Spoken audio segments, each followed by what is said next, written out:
Good morning, everyone. We're just about to start the meeting. And this is a meeting of the licensing subcommittee to do with an application for a licence variation for the Horse and Groom Public House, Wood Green, Fordingbridge. The first item on the agenda is the election of chairman. Do we have any nominations, please? Yes, I nominate Councillor Steve Clark. I'm happy to second. Yeah, Councillor Clark in the chair. Thank you. My name is Councillor Steve Clark. I represent Milton Ward. The other two members of the subcommittee are Councillors Dowd and Councillors Hawkins. Would you please introduce yourselves? I'm Councillor David Hawkins and I represent Milford, Milford on Sea and Hordle. Good morning, I'm Councillor Dowd and I represent Hythe Centre.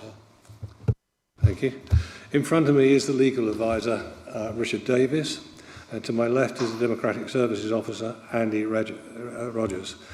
As has been said, this is a hearing into an application for a premises licence variation in respect to the Horse and Groom Public House, Wood Green, Fordingbridge. Please note that this meeting is being broadcast live on the Council's website and on YouTube. It will remain available for a minimum of 12 months. Please use your microphone when speaking and remember to switch it off. Please switch off or put any mobile devices to silent. If the fire alarm rings, please leave the room immediately and use the nearest fire exit. Do not use the lift. Please go to the fire assembly point in the car park. First, I need to check to make sure that I nor any of my colleagues sitting today have a personal or pecuniary interest in this matter, which would preclude us from sitting to determine the application. I do not. No? Philip? No? Thank you. I now need to check whether all parties are present, and if not, whether they've told the council they are not attending. Is the applicant or their representatives here? I'm assuming the two people at the front there and the people in the back. Just supporters, that's fine, thank you.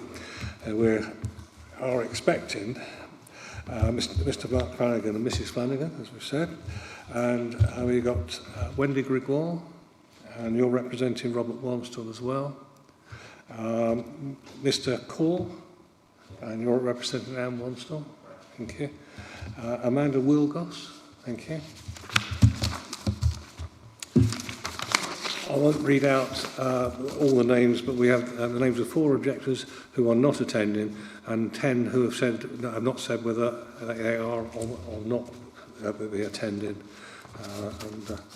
So there are a number of people who have withdrawn their objectors. Mr. Peter Davis, Mr. Tompkins and Corinne Saville have withdrawn their objections following receipt of further information. Therefore, they are no longer parties to this hearing. As well as submissions from those people who are present, the points made in writing which are contained in today's agenda papers will be given due consideration. You will see we all have a large bundle of papers in front of us. As such, I believe it is in the public interest that we proceed to hear the matter today. Does the subcommittee agree? Agreed. Thank you. I now wish to establish the order of events at the hearing, and you will have received a copy of the Council's procedure. Short, this allows the applicant to present their case first. After that, the subcommittee and the objectors will have an opportunity to ask relevant and appropriate questions. And I stress that at that point, it is questions only. I like to, as we've got a number of people here today, I'd like to make sure that you don't go into a long preamble on questions. Come straight to the point and ask as straightforward a question as you can. Okay? After that, the objectors can present their case, and I'll take you in order as I've got on the list. And finally, there will be opportunities in each occasion for the councillors sitting here as part of the subcommittee to ask questions as well. And then you will be asked to sum up your case, and otherwise summarise everything you've heard. The hearing will then close to enable the subcommittee to determine the application in private. We will try to reach a decision today, but we'll send formal decision notices to all parties within 5 working days. I hope that is all clear. Before we start hearing from the parties, I will pass over to our legal advisor to clarify. Thank you, Chairman. Mr Mark Flanagan, the Director of Leap Innovations Limited and owner of the Horse and Groom pub at Wood Green Fording Bridge, has submitted an application for a variation of an existing licence under Section 34 of the Licensing Act 2003, in accordance with Section 35 of the Licensing Act, where relevant representations have been made to the licensing authority in response to a premises licence variation application. The licensing authority must hold a hearing to consider them. Having regard to those relevant representations, the licensing authority may take such steps as it considers appropriate for the promotion of the Richard, licensing. could I just ask you to speak up a little bit so that everybody can hear you? There might be some persons present who might be struggling. Thank you, Chair. Is that better?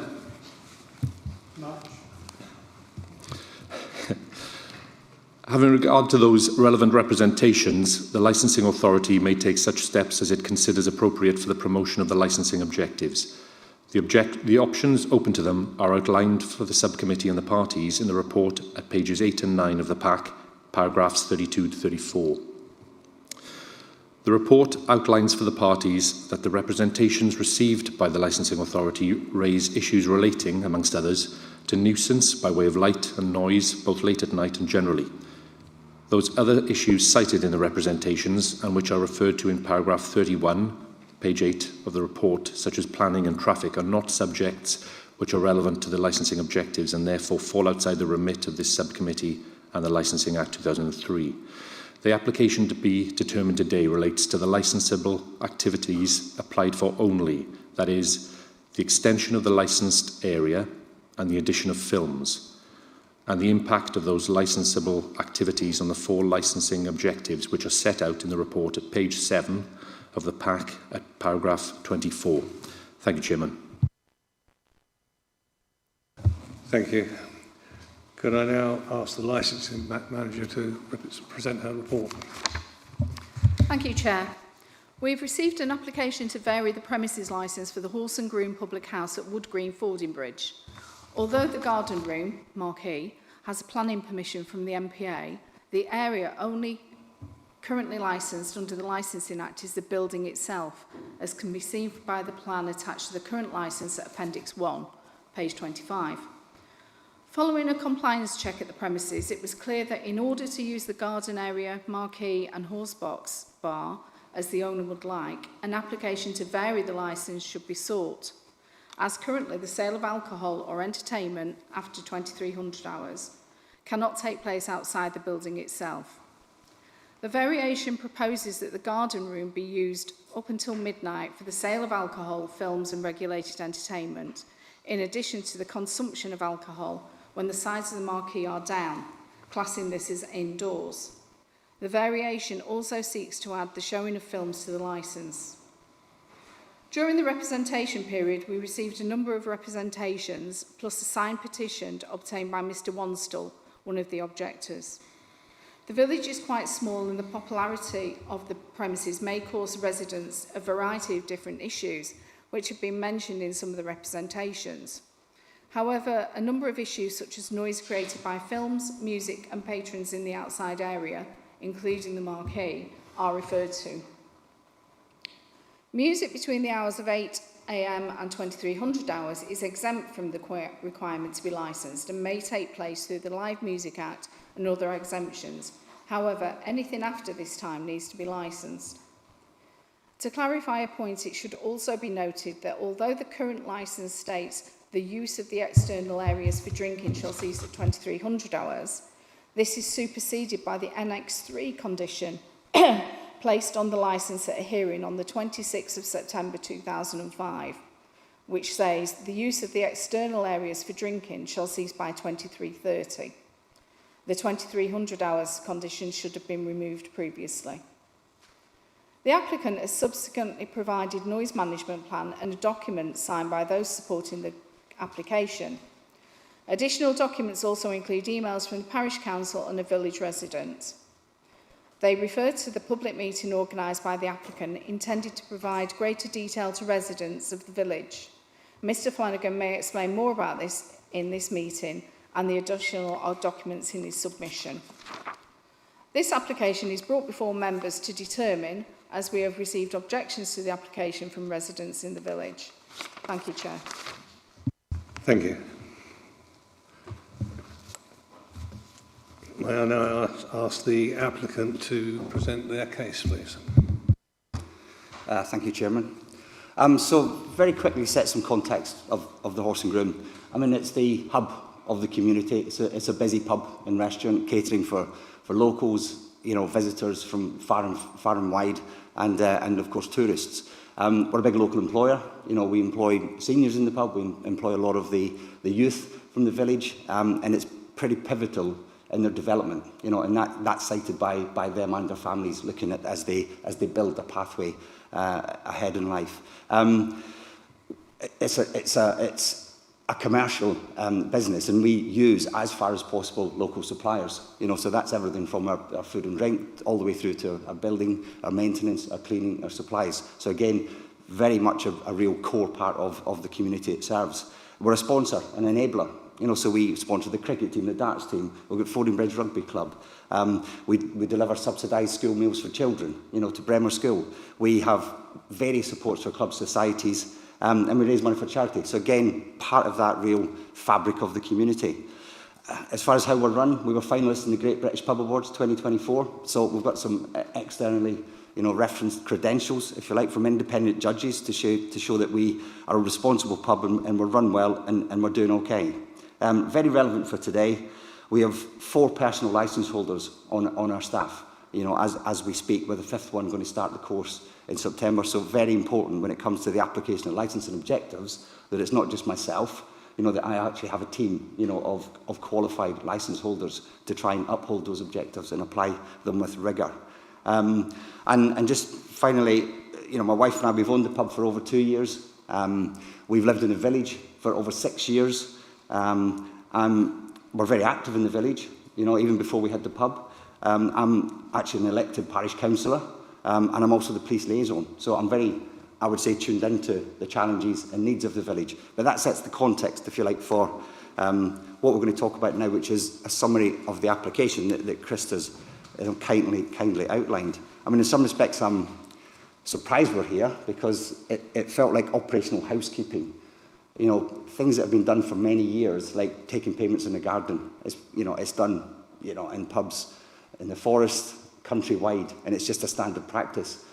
You know, rightly, it was pointed out that our licensed premises was the bricks and mortar. Therefore, we had to extend that out to allow us to do some of the most basic things. So if I summarise what we applied for as a variation, these operational housekeeping, bringing it up to date, modernising it, three main elements with the 4th. 1, to be able to take those payments in the garden. 2, to show films. That was the one licensable activity that wasn't, if you like, ticked on the existing premises licence. I'm going to set context for what I mean by films. But that was so we ticked that box within the current operating hours. And there was also a condition that we used to have, well, we still have at this point in time, which meant that children 14 and under, if dining with their family, I would actually have to ask the family to leave the pub at 10 p.m. because children are not permitted 14 and under in the pub after 10 p.m. We're a forest pub, you know, so clearly with diners and families being out a little bit later in the summer, perhaps, you know, I was looking to take that condition away. In the 4th part that I'll come to in a bit more detail is we strengthened a lot of conditions voluntarily and working collaboratively with licensing. You know, so we put additional conditions into our premises licence to try and strengthen, if you like, increase the rigour with which we could uphold the licence and objectives. So, very quickly, current licence, because the facts, what's happened in this journey is a lot of people did not understand the facts and misrepresented them significantly within the village, and that's caused a rather large divide in the village. Hence, we've got a petition, and we've got a big petition response with over 400 signatures on it. But at the moment, 10 a.m. to 12 p.m. we can serve alcohol. 12:30 is the end of the, if you like, the public time for closing down and clearing the pub. 23:30, as Chris has pointed out, is when we cease external drinking.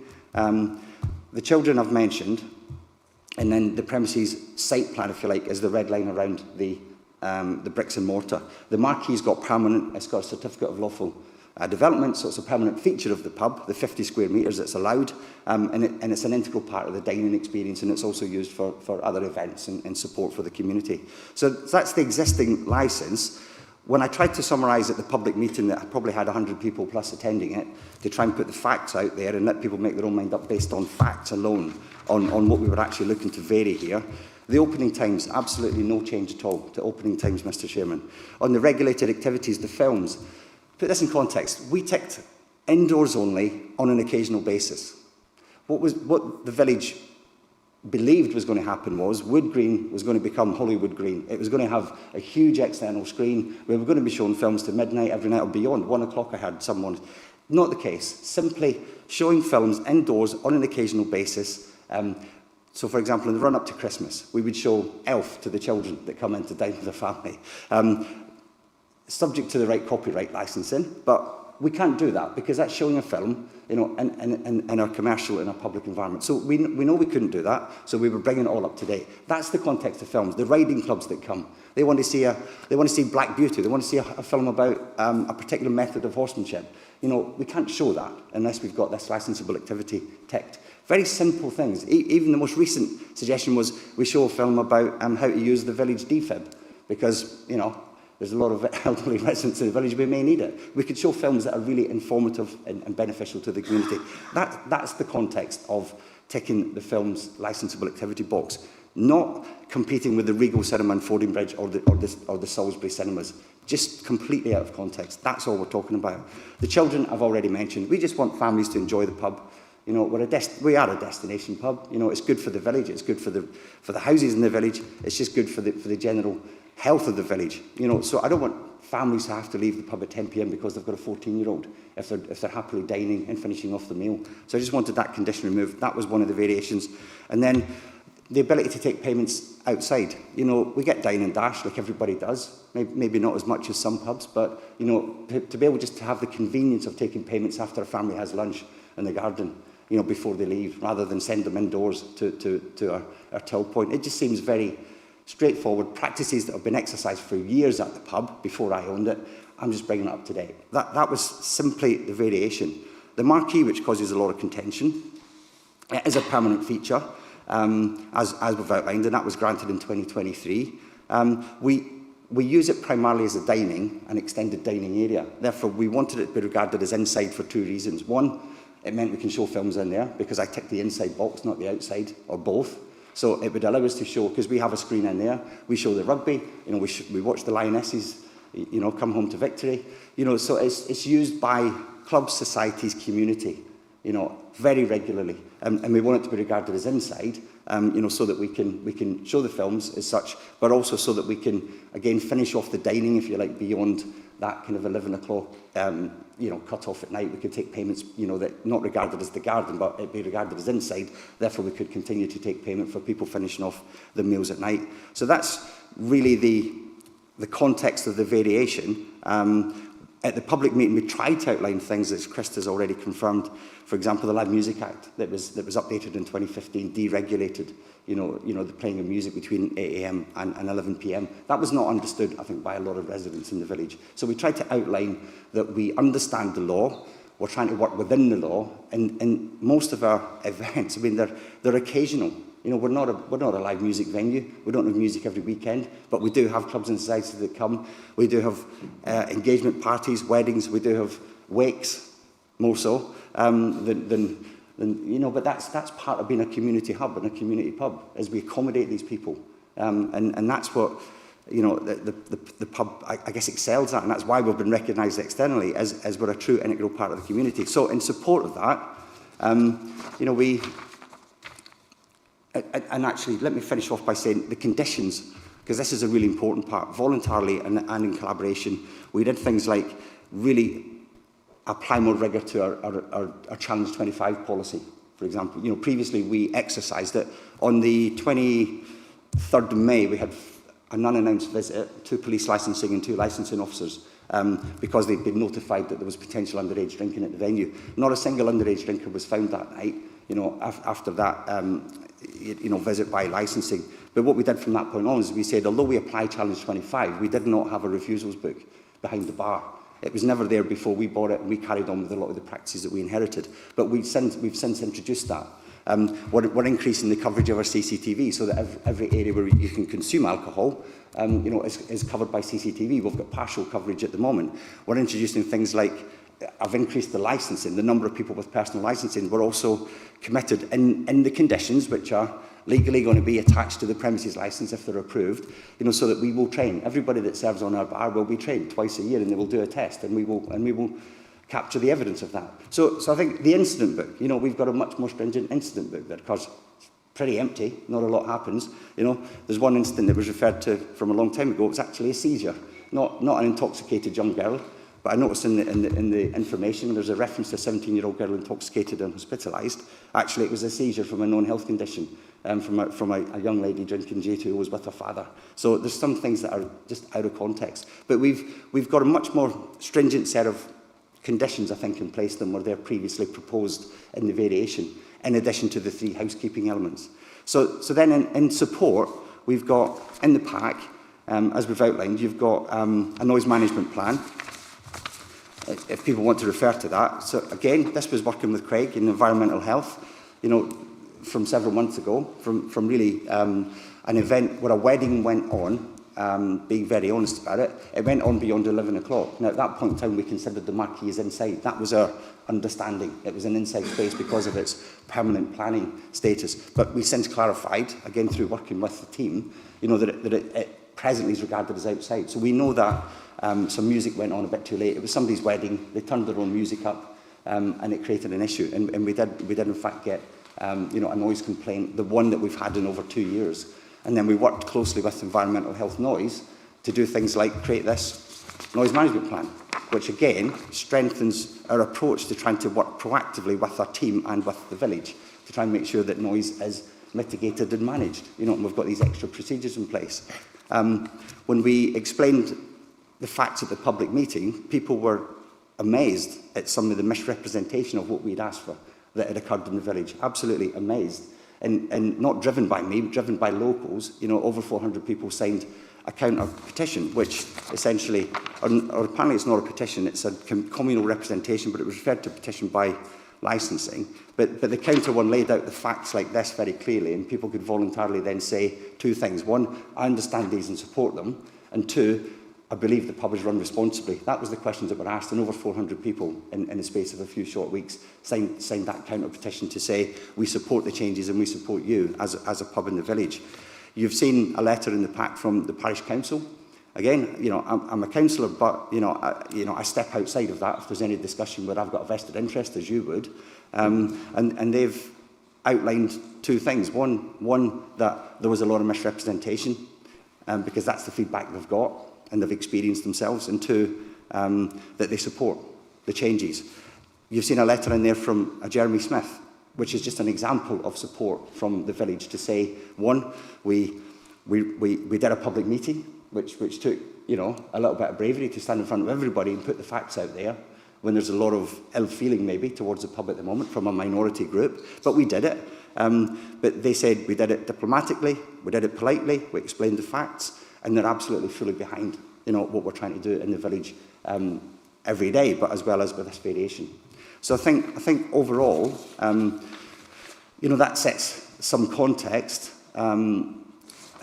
of what we're asking for, why we're asking for it, what's really changing. You know, and in our view, you know, and it was another chap who used the term operational housekeeping when he really understood the facts, and that's a great phrase that stuck with me because it feels like that's all this is about. And the very fact that it's become an event today, and we've had such a lot of conversation in the village, you know, and it's really pretty sad how it's divided the village. We've offered, even in the last 2 weeks since the public meeting, we've offered for people to come and talk to us. Not a single person's reached out from the objection group, the lobby group. Not a single person's reached out, you know, and we feel that's pretty sad for a very close-knit village. And a lot of these things could have been resolved, quite frankly, with a conversation.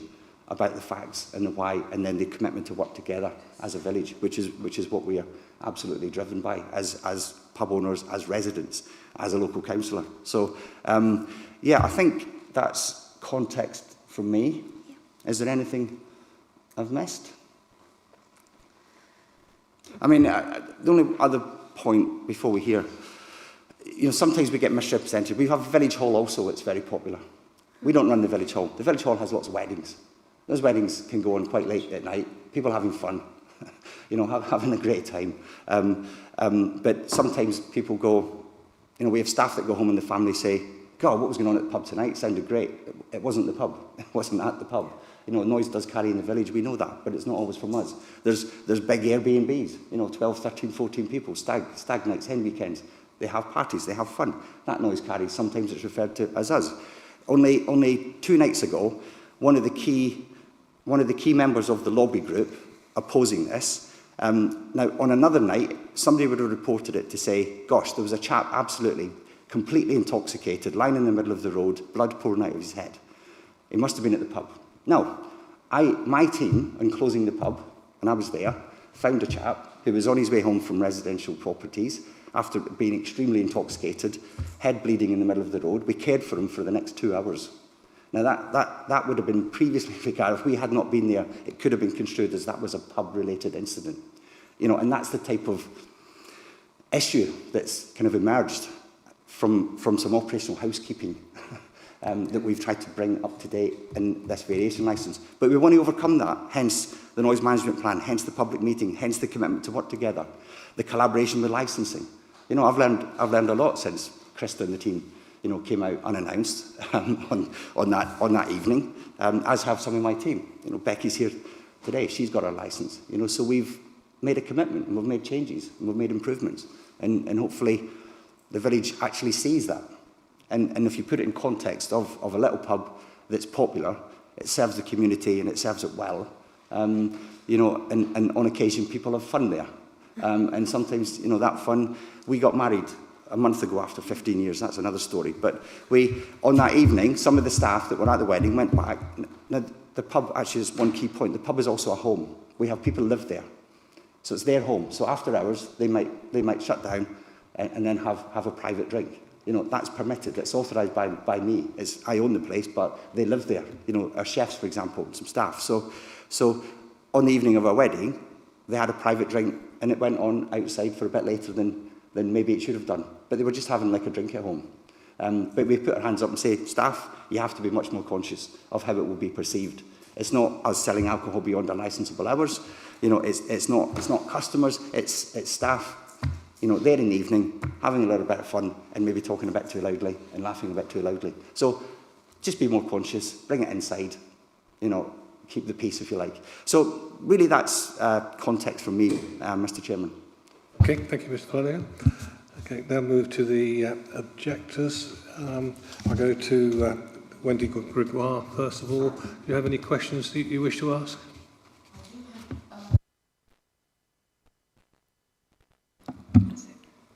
They won't take long. They're quite short, if that's okay. I'll restrict myself to questions of fact, mostly ones that require a yes or no response. Those relate specifically to the variations applied for and the prevention of public nuisance. Number one, for our clarification, the Horse and Groom pub has indoor and outdoor premises. Could you confirm that in terms of your current licence, the indoor premises are those contained within the brick building, and the outdoor premises constitute a garden and a marquee at the rear, and a garden and car park at the front? I'm happy with a yes or no. Yes. Secondly, do you currently hold a licence to sell alcohol in those outdoor premises? No, we don't. Hence the variation. Yeah. Number three. Can we turn the mics on and off if we go? Sorry, Mr Chairman. So we don't, hence working collaboratively with licensing to remedy that. When we do, we've either agreed a method, a way of working, which we did for one of our events recently. We agreed explicitly how to do that, or we put temporary event notices in that you'll be familiar with. So we put 10s in place, and there's an opportunity for licensing and the police to object to those. And on each of the occasions where we've applied for a 10, it's been approved without objection, and we've then complied with that, operated within the guidelines it lays out, and there's been no issues. Thank you. So, thirdly, you've been selling alcohol from a bar you've created in the garden. How long have you been doing this for? If I bring you back to your previous question, we understand that the sale of alcohol in the outside space is not currently licensable, hence the variation. We've ceased the sale of that. That's not the question I asked. We've ceased the sale of that. How long have you been doing that for? On occasion, over the last 2 years, maybe 5 to 10 times, maybe in 2 years. Okay. On occasion, for usually for events. One, it's difficult to staff, as you'll know. The hospitality industry is very challenging. Yeah. Staffing it is difficult. So having additional staff run the bar, so it tends to be something that we use for convenience for private events. Thank you. Yeah, and Thank it's very occasional use. Your current licence permits indoor sporting events. How long have you been showing sporting events outdoors? Again, on occasion, we show things like the rugby on request, on demand from the community. We are fully aware of that, hence the variation licence. Okay. 5, the Live Music Act that you've referred to, 2015, allows live or recorded music to be played without a licence on premises licensed to sell alcohol. You confirmed earlier that your marquee and garden are not premises licensed to sell alcohol, and your current premises licence only permits indoor live or recorded music. So how long have you been hosting outdoor live or recorded music? Outdoor live and recorded music and the Live Music Act from 2015 is permitted between 8 a.m. and 11 p.m. So I've been in accordance with the law. Okay, that's up to the channel, the committee to discuss that. Number 6, are you familiar with the New Forest District Council guidance entitled Managing Noise from Licensed Premises? So I believe we manage our premises within that. And what I've said recently is we manage responsibly, and we've recently strengthened how we manage noise, hence the proposal for the noise management plan that will involve not just additional procedures. So, for example, acknowledging that beyond 11 o'clock, music noise should be inaudible at noise-sensitive boundaries, and we should have a process in place to log that so that there's evidence if we were then inspected, which we've committed to do as an integral part of our noise management plan. So I would refer you to page 5, paragraph 4 of that management advice that's issued by the New Forest District Council.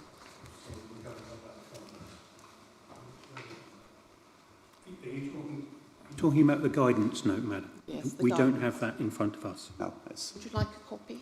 No, I can that's read out. additional Let me information, read isn't it out then.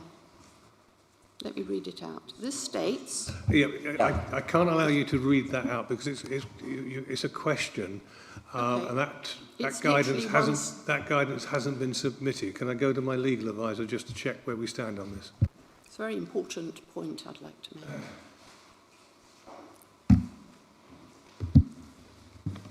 Chairman, under the hearings regulations, information submitted at the time of the hearing has to be done with the consent of all parties. It is obviously a decision for you because it is part of the NFDC, its own paperwork, whether you feel that falls in the same way as the policy, the NFDC policy.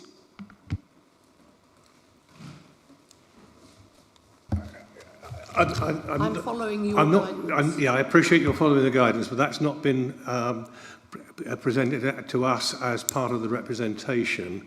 It is a policy. I'll allow you to ask a question I Okay. wish you just did, and allow the I'll applicant phrase to do it as that. a question, if that's okay. Yeah. Okay. So part of the guidance that I was going to quote expects that noise associated with live music taken between 11 and 9 a.m. in the morning also includes regulations about regular and frequent basis of noise at any time. Can you turn that into a question? So are you aware that this is an issue about any time during the day?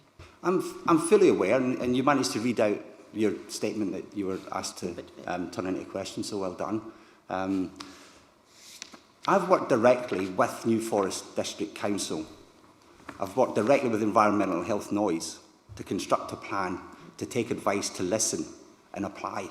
So that document, I think, is fine. But what we've done is interpret what needs to be done in a modern business and apply the rigour going forward in direct consultation with New Forest District Council. And I want to stress that. This is not us on our own making things up. This is us working directly with licensing and police. Yes. And okay? Yes, thank you. And the village, of course, prompted you to do that. Does it matter? The fact is, we've always been conscious of it. We've always tried to apply. What we've committed to do is strengthen our approach. Okay? Now, that conversation wasn't prompted by. Yes. So no, it wasn't prompted by the village. You know, as an entity. You know, I've got over 400 people in a short space of time. Don't have any issue whatsoever, you know, with the fact that there's a pub in the centre of the village. You know, I was asked recently, if I move to the village, what do I think is a reasonable time for some noise to emanate from a pub? And I said, if I bought a house near a pub, one thing I would do is check its operating schedule, and then I may expect occasional noise during that operating schedule, which is what we do. But subsequently, we've then put in place noise management. We've worked directly, as I've said, with New Forest District Council. We've committed. I think you've answered that question. Thank you, Mr. Chairman.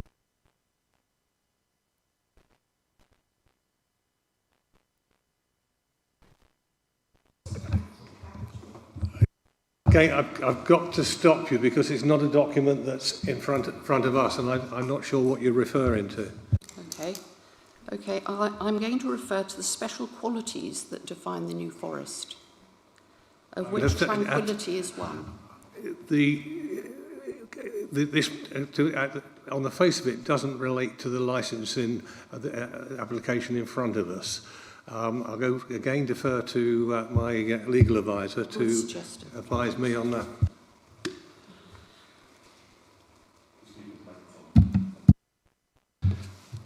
Chairman, yes, it must specifically refer to the licensing issues which were addressed both by myself and the licensing manager, Krista Ferguson. Thank you.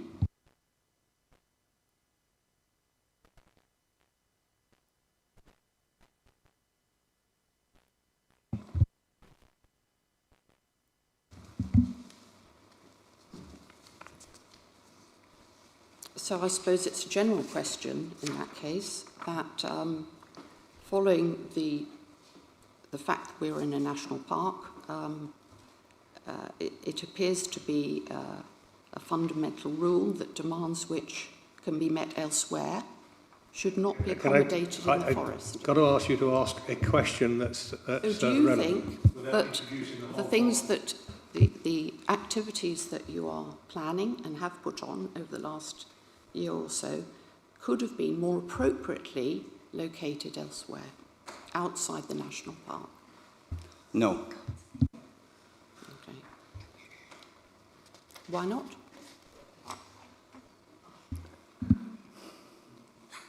No, it's a pub that's been there for 200 years in the centre of Wood Green. It's the fabric of the community alongside the shop, the village hall, the post office, the church. To serve the community like we do, we could not conduct those activities outside of the national park. And why should we? I'm going to leave it at that at the moment, thank you. I'll sum up later. Move to Mr. Core. Thank you, Chairman. Just a couple of questions arising from the applicant's case.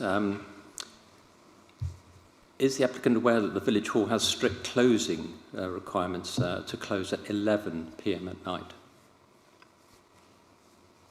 So are you asking me about the Village Hall now? I am, because you mentioned the Village Hall in your statement about noise coming from other venues, and you said that it could be confused with the Horse and Groom. Yeah, Absolutely. absolutely. We have video evidence. If you want to choose to, I could submit it post-meeting if the chairman would like to see it, to show that that's not always applied. But my point is the Village Hall has strict rules to close at 11 p.m, therefore any extraneous That's- noise... I'm going to stop you here. The operation of the Village Hall is not part of this application. It's true to say that it was mentioned as part of the context that the Village Hall has events as well, but the management of that Village Hall is not for us to consider. Thank you, Chairman. And concerning the petition that the Horse and Groom raised, can you tell us how many of the 400 signatories to that petition reside within Wood Green? So our petition response was twofold. One was, did people understand? People that visit our pub, like I said, we're not just a hub for Wood Green. You know, we are a hub for Wood Green, but we also cater for many visitors from far and wide, as well as tourists. Repeat visitors. So this wasn't a tourist-driven, petition. And it was not raised by the Horse and Groom, I might add. I provided information for the locals who wanted it, so that they could actually run the campaign, if you like, to get responses. So we're looking at repeat customers of the Horse and Groom, not just from Wood Green, but from the various villages and towns around.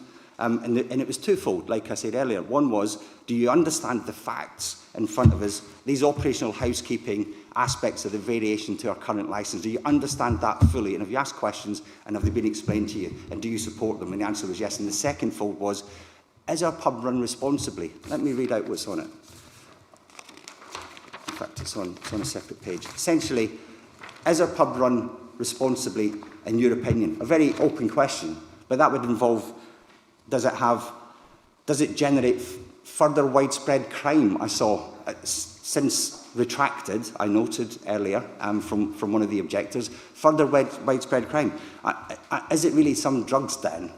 No. Is it generating, a public nuisance every day? No. I asked the question, is it a responsibly run pub? And overwhelmingly, the answer, in their opinion, was yes. Mr. Chairman, my question was how many residents residing in Wood Green signed the petition. We haven't had a reply to that. I appreciate the question. I think unless that was a pre-warned question so that we could break that down, it's impossible to answer. I can tell you that the committee members have all seen that petition, and that we are aware that there is a wide range of signatures. I know there's at least one from Swanage, there's Wimborne, so there are certainly a wide range, and as has been pointed out, this is we have visitors to the forest that will use the pub as well and may well have filled in. So it's a valid question, but the precise detail, I think the committee are aware that this is a wide-ranging petition. Thank you, Mr. Chairman. And another question, does the applicant regard the marquee as being indoor or outdoor? I'll repeat, what's been said earlier. One of the core parts of this variation licence is to adjust the site plan, which would take it from the bricks and mortar, as has been outlined by Krista and by myself already, to take it from the bricks and mortar, which is technically indoors, to allow the marquee to become another indoor space. So, for example, that we could show the movies that I talked about to the children in the run-up to Christmas. That would allow us to do that. Hence, I'm trying to have it formalised as an indoor space, acknowledging right now that, technically, it's regarded as outdoors. But of course, can I just come in again here? The technicality of indoor-outdoor is complicated. And I think you've got to look at the context of the application as to how the boundaries of the licensing application would be viewed. So the premises becomes the boundary of the application. So you look at the boundary of the application. The technicality of indoor-outdoor is extremely challenging to interpret, and we've looked at that from a legal point of view. Richard, do you want to come in on the indoor-outdoor? Thank you, Chairman. I'm afraid that I would sort of have to say that that is going to be a position that the subcommittee is going to have to decide upon. It's not for me to decide what is indoor and outdoor, but I will say that there doesn't appear to be anything in the legislation which specifically addresses the point of a marquee being indoors or outdoors. And I'll just leave it at that at the moment. I think that probably explains the technicalities of indoor-outdoor. But if you look at the boundary of the licensed premises, if granted, would be that described on the plans. We talked, if I could just add also, Mr. Chairman, we talked at length at the public meeting about this point, and I tried to give some confidence that there's safeguards. One, you have to understand the Live Music Act, you know, and that allows an outdoor space, you know, us to do certain things within time limits. You know, that's applicable and relevant. It's in legislation. But the safeguard really is, and we've got it in this beyond 11 o'clock at night when that Live Music Act ceases. You know, we've committed as part of the noise management plan to make sure that music noise is inaudible at noise-sensitive boundaries, and that we have a management process in place to ensure that we apply that in pursuit of applying licensing objective prevention of public nuisance. So we've done what we possibly can to work within the current legislation, but also add safeguards over and above that to say, here's how we're going to responsibly manage our premises, you know, in the period up to our closing time. You know, so I feel like we're trying to do what we possibly can to give you the confidence. Come back to the objector, Mr. Corbett. Thank you. Mrs. Wonsdell, in her representation, referred to the guidance issued by the New Forest District Council managing noise from licensed premises, so it was raised in her original representation. On page 7 of that, it's specific, sorry, page 5 of that, it specifically refers to, sorry, page 6 refers to outdoor areas. This includes noise from marquees. So it's very clear that marquees are defined. Yes, page 6. No, not the page number there, the representation. Representation. So that's, well, it's representation made by Mrs. Anne Wonsdell. Yeah, the problem is we've got a lot of individual representation attached to the packet. I need to, nearly 100 pages. I need to look at the actual representation. Can I also appoint, just whilst this is searched for, the term, you know, the term marquee, you know, may well have been used in the past. You know, when we look at our marquee, and as per the Town and Country Planning Act, and as per the Certificate of Lawful Development in 2023, it's a permanent feature. You know, we tend to refer to it as a garden room. Now, that you might think that's just to avoid calling it a marquee, but it's a permanent feature. As long as it's 50 square metres, as long as it's 10 foot high, and as long as it's ultimately a movable structure, which means that we can just build it, if it can be disassembled, it'll be classed as a movable structure. So even if there's historical references to marquees, it may be that we need to update that in relation to the Town and Country Planning Act and the legislation that allowed Certificate of Lawful Development in 2023.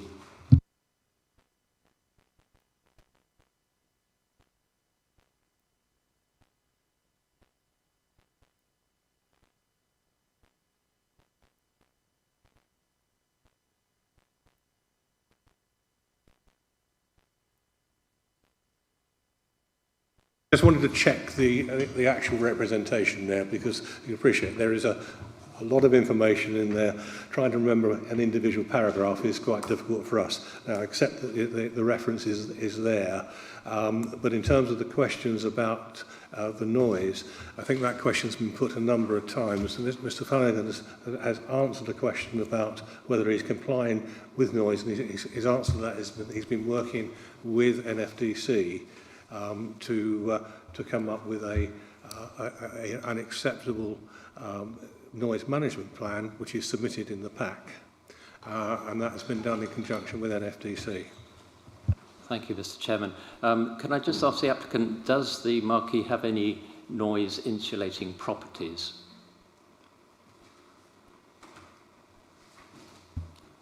Yes. So a supplementary question, what form do those take? It's not completely soundproofed, as you know. It is a marquee structure with additional dressings. So it's clearly not a bricks and mortar, which we're not permitted to do because it's got to be a movable structure ultimately, as per the Certificate of Lawful Development, but we abide by. The marquee and the garden are both covered by the Live Music Act. We've touched on this point numerous times. What you're permitted to do under the Live Music Act, we do. We've subsequently, after the clarification of the indoor-outdoor, which was actually the difference between planning and licensing that we clarified with Krista and the team, we've applied this management process to go, when we move outside of what is allowed legally by the Live Music Act, we've then got these additional safeguards in place, acknowledging that, it's an outdoor space with limited soundproofing qualities. I would argue, Mr. Chairman, that it doesn't have any soundproofing qualities because it's a marquee and it's got fabric walls, but that's just an observation for the committee to consider. Absolutely. The applicant has mentioned that was applied to various licenses to... We're going now into you making statements. Is his question? Okay, so this is about the showing of films in the marquee. Yeah. I need you to ask a question. When it comes to your opportunity to make representations, and you'll be able to make these points as a statement. At this point, I need you to answer the questions directly. So, to the applicant, your proposal to show films within the marquee up until midnight, how is that going to work with the noise constraints that you've proposing? Okay, I'll repeat. I mean, we did this at the public meeting. I had to repeat it a lot. Obviously, I'm not getting my point across. There's a condition that says from 11 o'clock onwards, if there's music noise emanating from the premises after 11 p.m. at night, it has to be inaudible at the boundary of noise-sensitive premises. We have that condition in place. That would be legally part of our premises licence, and we will have to make sure we actually execute that condition. Otherwise, we'll be open to noise complaints. So I'm trying to say that's how we will do it. Thank you. It doesn't matter whether it's indoors or outdoors ultimately.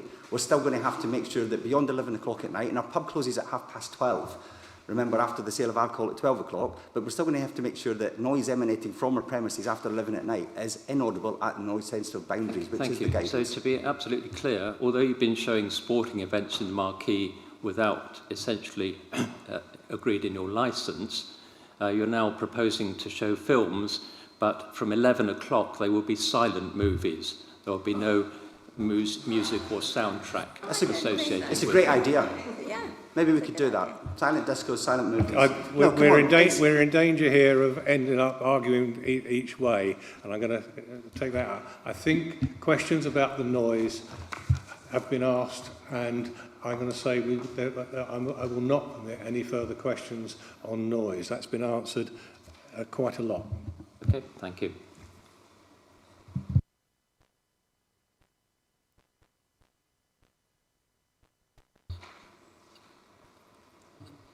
No, I think that's...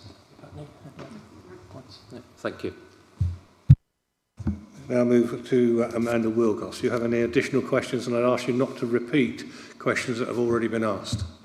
Can Can I just say that I'm here representing Caroline and Reginald Gerd. I'm not representing myself because that wasn't said at the beginning. But there are some questions that Caroline has asked me to ask. Some of it is related to noise, I'm afraid, because that is the biggest issue.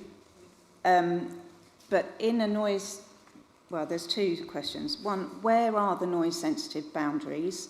How far away from the pub will you check to see where the noise can be heard? So that's one question. Are you asking if there are noise sensors on the boundaries? No? I'm asking that when the members of staff of the pub are going out to check if the music is audible at a noise-sensitive boundary, where is that boundary? I think what you're being asked is, do you have a method of checking the noise, and at what point? So going forward, I work continually with NFDC on the application of this. Sorry, if I could interrupt, they're not the ones living there. On an appropriate method that's consistent with how it's managed, which is how the term inaudible at noise-sensitive boundaries, and I might take legal advice on this to understand what does that exactly mean, but practically we will work with environmental health noise to say how can we practically apply this to make sure that it's effective. Okay. It might be trial and error. On the issue of noise, I think what I need to point out at this point is that irrespective of the outcome of this hearing, the noise nuisance comes under the remit of environmental health, and it is quite open for any member of the public to raise a noise nuisance issue at any time, irrespective of whether this licence is granted or not. And that will be investigated according to the merits of the complaint at the time. That would also raise the possibility that if the applicant is not complying with terms and conditions of his licence, that any responsible member of the public or the statutory organisations can raise a review for the licence to be reviewed at any time in the future. So the issues about noise, you've asked lots of questions. The standard reply coming back is that the applicant will be working with the council to ensure that they are working within the guidelines given, and if that is not the case, then you will have a recourse in a different forum. I've just got one more question about the licence boundary. In a very, very small point that wasn't raised at the village meeting, it's not in the leaflet of information, the boundary wants to also include the car park at the front of the pub, which is open to New Forest animals and is a large space where crowds could potentially congregate if allowed.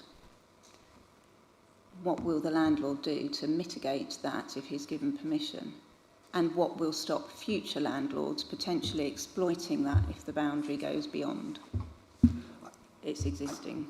I think the Chairman already answered the process whereby if there's subsequent issues, then members of the public can raise legitimate claims against how the premises are being run, and they will be investigated by environmental health or licensing. But that's not necessarily an environmental health issue. If it's noise, it would be, as the Chairman outlined. Really. If it's a boundary issue, and you're saying that the activity within the Licensing Act is taking place outside of the boundary as outlined in the application and the plans. No, it would be within the car park, but why would the car park need to have a license, need to be licensed?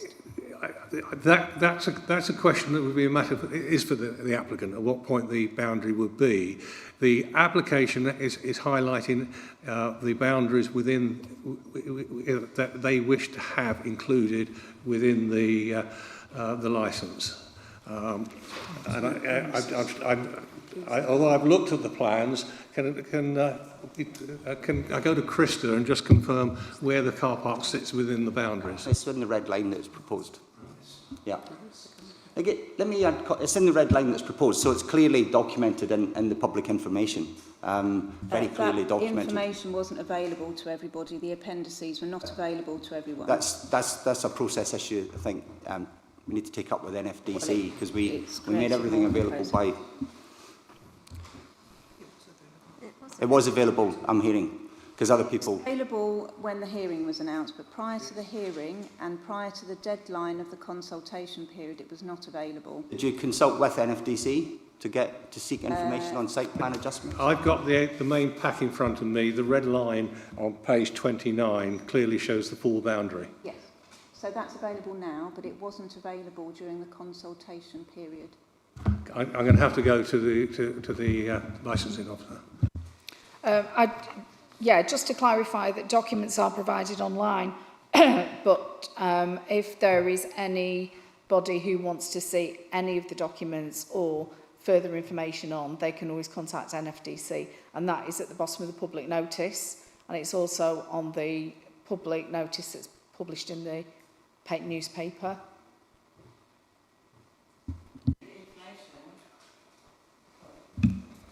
The information or the link or the advice to contact for more information. Yeah. It doesn't matter. Normal procedure is that once the notices are issued around the boundary, as it's just been pointed out, that any detailed information that any member of the public wants to seek can be obtained, and that's the way the procedure works. We wouldn't publish every detail. It's just a statement, a green notice that goes up around the boundary and is advertised in the local press. Any member of the public wishing to check the full detail has the right to check that.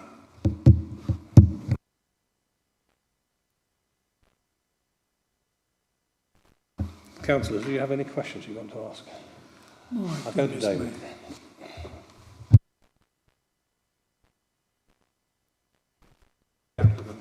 Yeah, for my own, I just want to make sure that the timings of whatever you put on, either drinking or showing films with sounds and stuff like this, when do you decide to knock it on the head, time-wise? So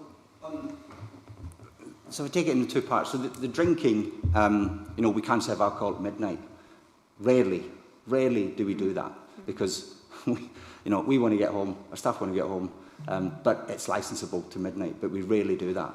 We, like most pubs, we'll call last order usually between 11 and 11:30 and have people out of there. So that's on the drinking side. I just used the current operating schedule when I said indoor films, occasional use.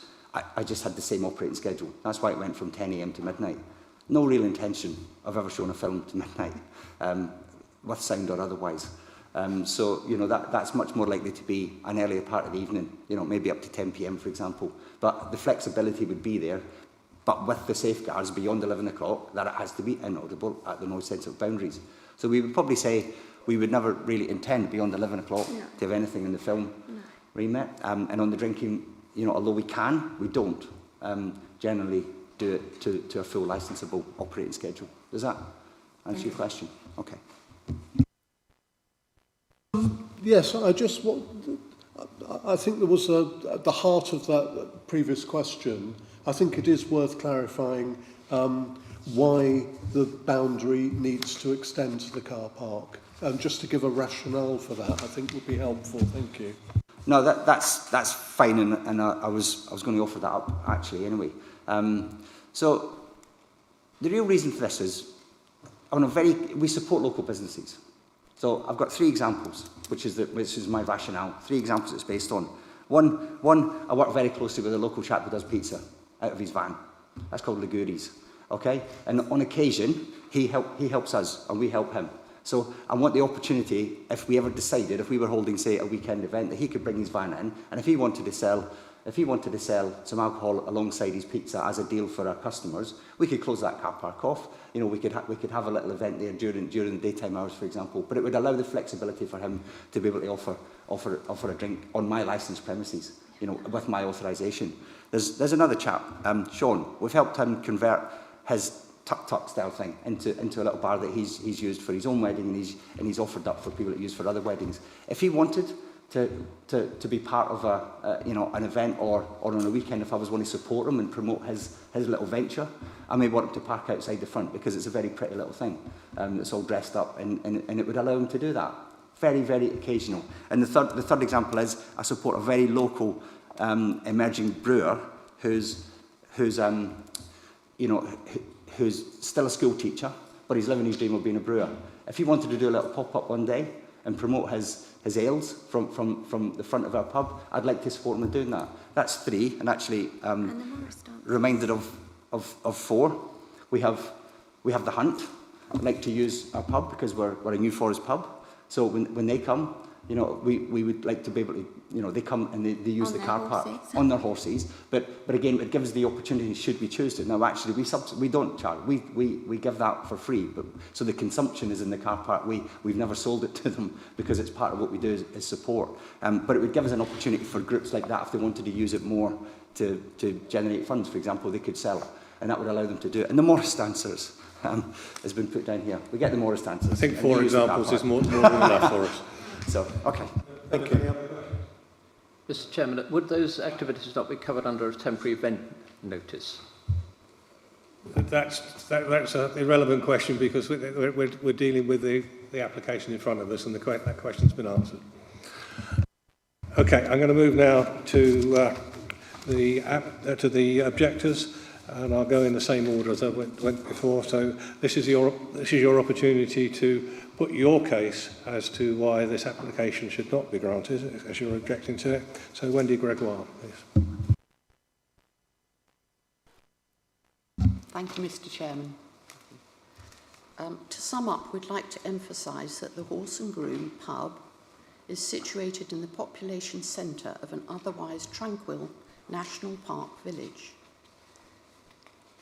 Wood Green has a long tradition of strong and cohesive village community, which supports all the purposes of the national park, as demonstrated, by example, by the thriving community shop owned and run by the villagers, as well as strong support for retaining our local village pub, as demonstrated, for example, by the support we gave to the previous owner during COVID, and the establishment of a pop-up pub in the village church during a hiatus in the pub's functioning.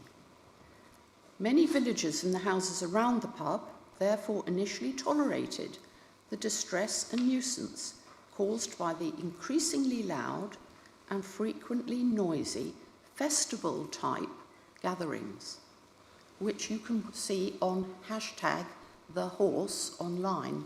He advertises very successfully on social media, very broadly.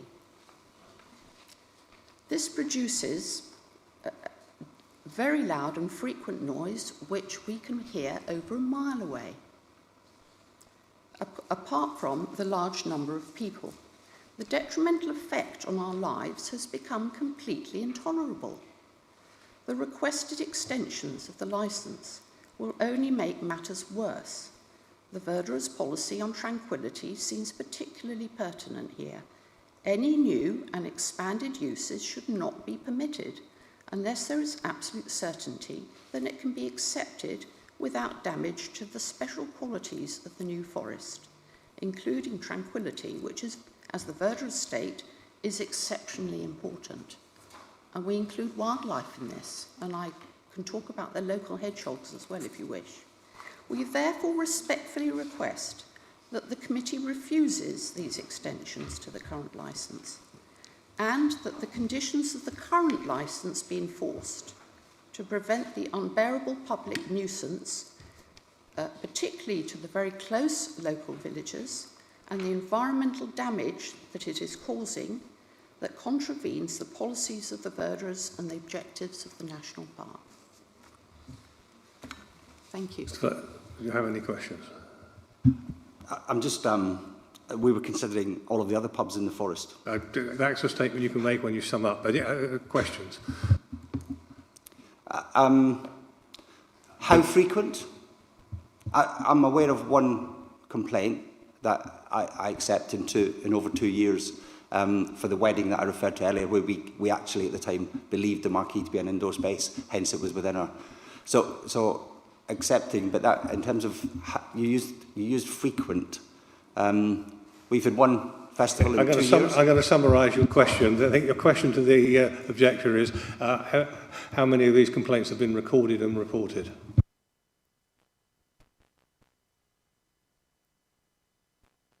He hasn't been recording the complaints.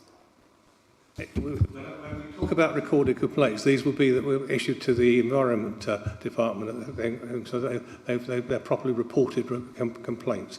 And I think the question is how many of those have been reported according to this system. I'm not aware of the total number, but I am very aware that there are many that go through the pub. Okay, I'm going to ask for clarification from our licensing manager on that. Thanks. Paragraph 22 in the report explains that there have been 3 complaints relevant to noise, one in 2016, one in 2017 and one in 2025. So it's over an 8-year period, 3 complaints.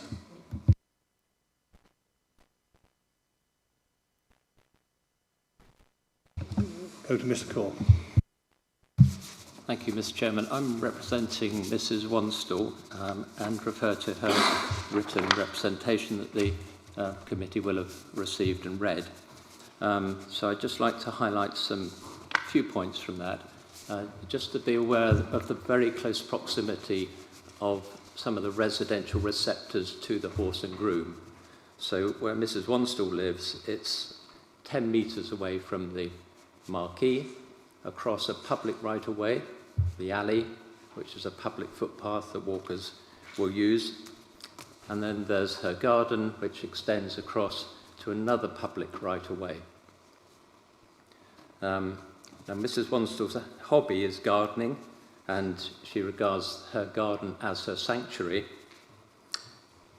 The amplified sounds resonating from the Horse and Groom, from the garden in particular, and also from the marquee, will spread across both her garden, but also inside her property. She has a specific example. On Sunday, the 7th of July, there was continuous hotel foyer background music, Moon River, etc., which was loud enough that the bass could be heard right across the garden as far as Trims Drove. That's the furthest footpath that walkers will use. And obviously that noise was particularly upsetting to Mrs. Wanstall. On another night, which the applicant has referred to, there was loud music playing just until before midnight, and it was impossible for Mrs. Wanstall to fall asleep with that noise resonating through her house. Mrs. Wanstall's concerned that the noise from films being shown in the marquee, and we've heard from the applicant that the marquee doesn't have any noise insulating properties, is going to resonate across both her house and her garden up until 11 o'clock, when the applicant has said there will be no perceptible noise at the boundary with residential receptors. But up until 11, there could be significant noise coming from film soundtracks and music. And if the license is granted for the showing of films, even though the applicant says it's going to be occasional use, one is concerned once the application is granted, that use of films could become more regular and more persistent. And Mrs. Wanstall is particularly concerned that that is going to affect her quality of life and also her health as a result.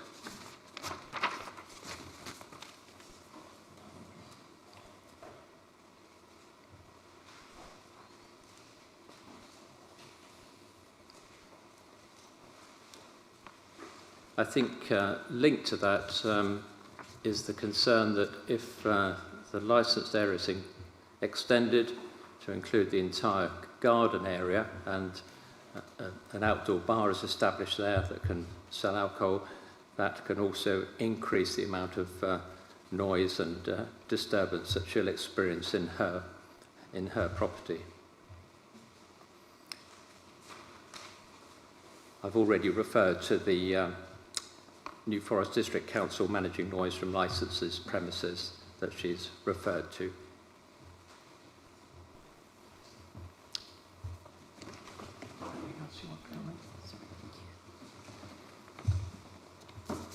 I would like to say that Mrs. Wanstall is very, very keen to see the pub succeed and wants to support it.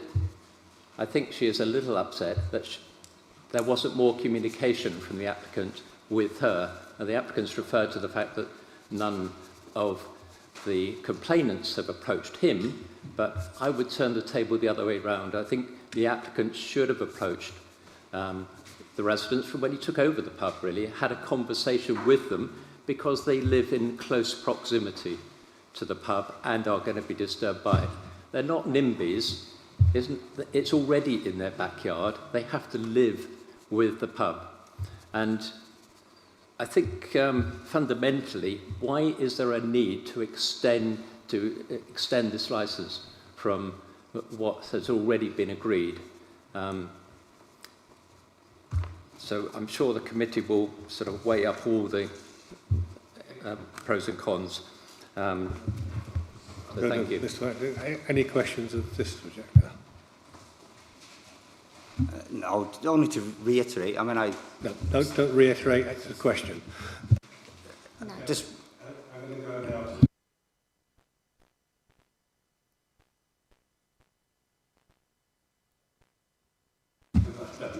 Okay, as I mentioned, these are in support of the representations made by Reginald, who, if I accidentally say Tony, I know him as Tony, not Reginald, and his daughter Caroline, who live at 2 different properties directly opposite the pub. I'll start with Tony's, if that's okay. So I'm reading this as Tony. I'm 88 years old and have lived in Wood Green for decades. The nearby residents have previously happily existed alongside the pub with very few gripes, as you can see from the noise complaints. However, I've never been disturbed so much by noise from the pub, so I disagree with the application to change the licence, as this will add to the noise nuisances we have recently endured. Specifically, making the marquee an indoor area where music can be played until midnight will create more noise nuisance. Keeping all 4 walls down on the marquee does not stop noise from travelling throughout the village and would need huge amounts of insulation to do so. Also, by making this an indoor function room with a permission to play music later into the night, larger parties leaving together much later would also add to the existing noise nuisance, as the landlord would then only have 30 minutes to ensure that everyone is off the premises. In recent months, the pub closing time has gradually got later. More people are sitting outside the front of the pub late at night, often after 11:30 p.m, and I'm frequently woken by members of staff walking to their parking spot in the early hours of the morning. In addition, because so many of the pub goers are from outside the village, when they leave simultaneously, the vehicle noise is very disturbing, often with cars beeping their horns, revving engines and wheel spinning as they leave the car park. I can understand the request to take payment at tables in the beer garden for convenience and would support that change to the boundary of the licensed premises in that regard, but I am concerned that extending this out into the car park for events will encourage crowds to gather, again adding to the noise nuisance. It's also important that the car park remain as it is. If it is included within the boundary of the premises licence, what will prevent it from becoming something other than a car park? And how many events are held in the car park each year? If it's used for an event, what impact will this have on an already congested village? Wood Green is a lovely New Forest village prided for its tight-knit community. The pub is one of the centres of that community and attracts a clientele from within and well beyond the village. that we live here all year round and ask the current landlord to consider how the changes he is requesting might impact the day-to-day lives of the residents living closest, not just under his watch, but future licence holders. So that was Tony. He's also included some recent noise disturbances that are just his observations. So, for example, Friday the 11th of July, I know the landlord or the applicant, has already mentioned about that, but that noise continued until beyond 2 a.m. in the morning coming from the pub. On the 17th of July, which was a Thursday, from around midnight to 1:30, there was a small group of very noisy people still sitting outside the pub. All the lights were on, the door was open and music was playing. On the 25th of July and the 27th of July, which is the 3-day Horse Fest weekend, I believe, there was a loud group outside the front at midnight, which woke him from his sleep. And then on a Sunday evening at midnight, there was a group outside the front of the pub talking loudly and shouting, and Mr. Gerd could hear that with his windows shut. That's the end of that. Okay, so this is Caroline. So she writes, I have lived in the village for 51 years and have watched multiple landlords run the pub successfully with courtesy to the residents living nearest. Many residents in the village are already being negatively impacted by rowdy activities at the pub, and this is why there is wide concern about requesting to show films and the nuisance extra amplified sounds will cause. That, and the lack of detail available during the consultation period, is why I have made a representation. The Horse and Groom is a small pub in a New Forest village within the national park boundary, and while there is pressure for businesses to diversify, so much of the pub's original charm has been lost in recent years. The current situation in the village has tested residents' patience to the limit. As the pub has increased in capacity, the larger number of visitors the pub attracts has caused much more noise and parking issues. There's already the road hazard of New Forest animals roaming freely around, so the additional traffic and often irresponsibly parked cars means the village becomes very congested.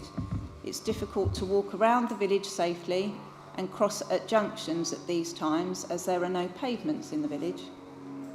Whilst these are not licensing concerns, it is an important point to make when considering activities in pubs within the national park boundary. With regard to the noise nuisance, in the last 2 years, this has regularly continued very late into the evening and more recently into the early hours of the morning. I've not had any issues with noise coming from the pub in the past, so much so it was surprising to discover that the permitted opening hours are as late as midnight, 7 days a week. The advertised times on the pub's website are 12 p.m. to 11 p.m. daily. Pretty much what you would expect from a village pub. The later opening has attracted a younger, boisterous crowd, and large, noisy groups congregate on the benches at the front of the pub in all weathers, often until the pub closes, now up until 12:30 a.m. Staff closing up the pub have often been noisy, stayed on for after-work drinks outside, and have played loud music well after the 12:30 a.m. closing time. There has been very little sympathy or courtesy to the residents closest to the pub, and no appreciation of the impact the disturbance has late at night. Wood Green is pretty much silent apart from the pub. There's no background noise after 11 p.m. And any noises from the pub carry right through the village. Sadly, up until this hearing was announced, the landlord, or whoever is closing the pub, have made little to no effort to encourage customers and staff to leave the premises quietly. I am pleased to read the new noise management plan and look forward to seeing the difference this will make, especially to the late night noise. At the back of the pub, the marquee offers no sound barrier to any amplified musical sounds, even with the pub building between it and my property, and with my windows closed. As such, my feeling is that the marquee should remain an outdoor space, even when all the plastic walls are in place, and therefore governed by the same licensing conditions as the garden. There's a couple of extra questions there, but I did ask some of them. But this one. So if the landlord is required to close windows and doors after 11 p.m. when playing music, is that correct? As under the licensing conditions, if you're playing music indoors, you have to have all windows and doors shut after 11 p.m. Is that correct? Except for ingress and egress. Of course.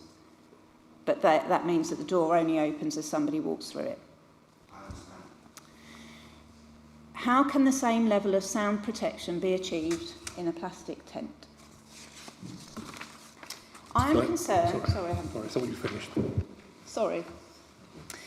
I'm concerned that including the car park in the licensed area will allow larger crowds to gather at the front of the pub, resulting in increased noise and could potentially be exploited in the future. This area is also open to roaming New Forest animals, and a hazard may be caused by any glasses that aren't collected or placed inconsiderately by pub goers. I ask that the licensed area stop at the existing fence between the front benches and the car park. If the applicant is successful and is given the full boundary of the car park, is he prepared to limit the number of times per year the car park can be used? Can a condition be written in that it not be converted into additional outdoor drinking space? And what will happen to car parking if there is a pizza oven in the car park? I would like the pub to be a successful, profitable business, but this cannot be at the expense of the closest village residents. The success of local village pubs is not only measured in their profit, but in their reputation, in their engagement with people in the village, all people in the village, and their connection with their surroundings. And again, she's listed some excessive noise disturbances which pretty much match what her dad has written, with the addition of the 18th of July. There was a loud group of people at midnight shouting outside the front of the pub. Thank you. Now I've finished. Thank you. Mr. Flanagan, do you have any questions?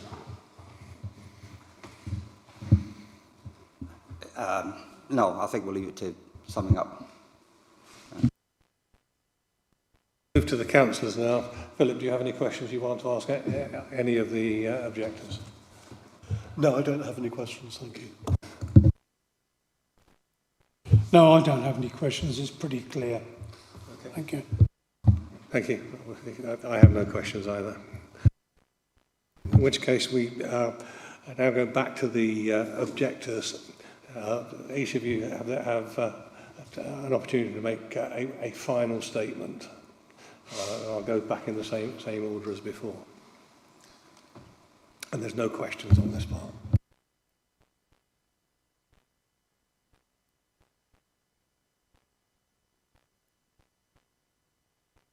Mr. Cook. I would like to say I do have a final statement. One is that it's not a few of us. It's a lot of us in the village, and the general feeling I get as someone who lives near the pub and talking to the people I've known for many years who run the hall and the pub, previous pub and the shop, is that it's changed from being a local pub to a destination club. They're clubbing. So I would urge you to look at the social media that they're sending out. I've only seen Instagram because I only have Instagram. I have no idea what other social media is being looked at, but you will see the videos on there. Thank you. Mr. Cole. Thank you. Just to say, Mrs. Bonstall's already experienced the marquee being used for so-called indoor activities outdoors, and has experienced how what an impact that can have on her enjoyment of life and also her health and general well-being. So I would just like to say, irrespective of the application to vary the licence application to include the marquee in other things, that has already been experienced firsthand and has been found to be very, very intrusive. But just to conclude, to say that Mrs. Wanstall does wish the local pub to be very successful, but to be part of that success, it needs to include consideration of the neighbours.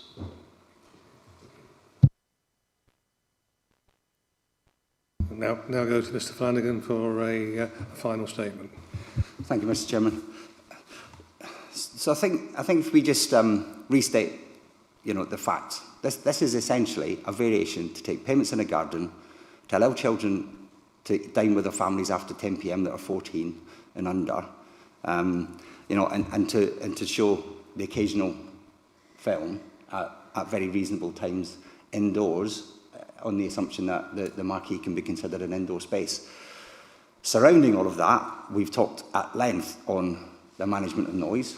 We fully acknowledge that there was a short period when we had a younger crowd. You'll have noticed, if you're honest, across the room, that's changed. So to the detriment of our business, to the benefit of the community, a lot of those younger kids don't come anymore. The wheel spinning, going out the car park. That has changed, and that's part of our commitment to change and be sympathetic.